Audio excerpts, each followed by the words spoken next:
আমার ব্যক্তিগত পক্ষ থেকে, আমার দলের পক্ষ থেকে, আমার দলের চেয়ারপারসন বেগম খালেদার পক্ষ থেকে, দলের ভারপ্রাপ্ত চেয়ারম্যান জনাব তারেক রহমানের তরফ থেকে শুভ দীপাবলির অভিনন্দন এবং শুভেচ্ছা জ্ঞাপন করি। বিভিন্ন কারণে, সাম্প্রদায়িক কারণে, জিওপলিটিক্সের কারণে, দেশে দেশে সমস্যার কারণে, জাতিভেদ, বিভিন্ন সমস্যা, রাজনীতির কূটচক্রের কারণে আমাদের মধ্যে মানুষের অনেক বিভেদ সৃষ্টি করার চেষ্টা করা হয়েছে, আমাদের মধ্যে বিভাজন সৃষ্টি করার চেষ্টা করা হয়েছে। কিন্তু আমরা বরাবরই আমাদের দলের যে আপনার যে দর্শন, অর্থাৎ বাংলাদেশি জাতীয়তাবাদ, সেই দর্শন নিয়ে আমরা কিন্তু বাংলাদেশে সকল ধর্মের মানুষকে একতাবদ্ধ করার কথা বারবার বলেছি। আমাদের যে ফ্রন্টের যিনি চেয়ারম্যান বিজয় বাবু বলেছেন, আমরা বাংলাদেশে আমাদের যে বাংলাদেশি জাতীয়তাবাদের যে দর্শন, সেই দর্শনের মূল কথাই হচ্ছে যে আমরা সকল ধর্মের মানুষকে নিয়ে একসাথে বাংলাদেশকে সত্যিকার অর্থেই একটা অসাম্প্রদায়িক বাংলাদেশ হিসেবে আমরা গড়ে তুলতে চাই।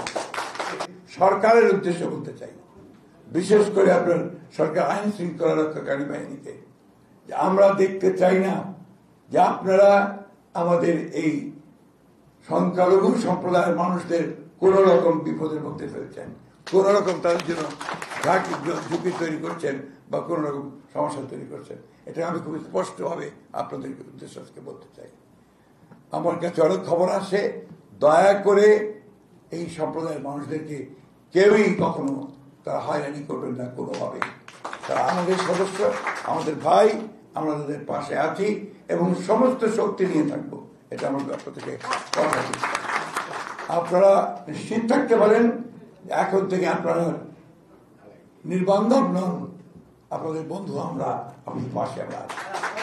যে আগামী 2 সপ্তাহের মধ্যে আমরা তারিখ ঠিক করে নেব, আমরা ইঞ্জিনিয়ার্স ইনস্টিটিউটে আরেকটি বড় সমাবেশ করব এবং তারপরে আমাদের ইচ্ছা আছে আমরা আরো অনেক বড় সমাবেশ এখানে সংযুক্ত করব।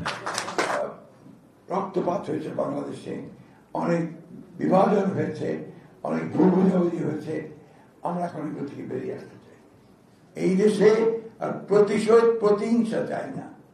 আমরা ভালোবাসার মধ্য দিয়ে মানুষকে জয় করে বিভাজনের রাজনীতিকে জয় দিয়ে একটা ঐক্যের রাজনীতি সৃষ্টি করতে চাই। সেটাই হচ্ছে মূল কথা। আজকে অনেকে অনেক কথা বলবে, স্বার্থের কথা বলবে এবং বলছেও আমরা রাজনৈতিক দলগুলো বিভিন্ন কথা বলছি, এখন আমাদের দর কষাকষি করছি, এখন আমাদের স্বার্থগুলো সামনে এসে গেছে, কোনটাকে মেনে নেবো কোনটাকে মেনে নেবো না, তাই না?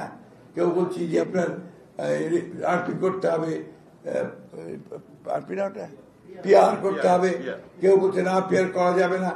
আমরা ওই সমস্ত কথা যেতে চাই না। আরো বৃহত্তর ঐক্য গড়ে তুলি, বৃহত্তর ঐক্য গড়ে তুলে এই যে ভ্রান্ত ধারণা, বিশেষ করে আমি আজকে স্পষ্ট কথা বলতে চাই আপনাদের সামনে, আপনারা কিছু মনে করবেন না। সেটা হচ্ছে বাইরের কিছু কিছু মানুষ, কিছু দেশ, কিছু মিডিয়া, তারা বাংলাদেশে ব্যাপারে একটা মিথ্যা প্রচারণা করার চেষ্টা করেছে। আমরা এই ধারণাটা পাল্টে দিতে চাই। এই যে ধারণা, এই ধারণাকে আমরা পাল্টে দিতে চাই।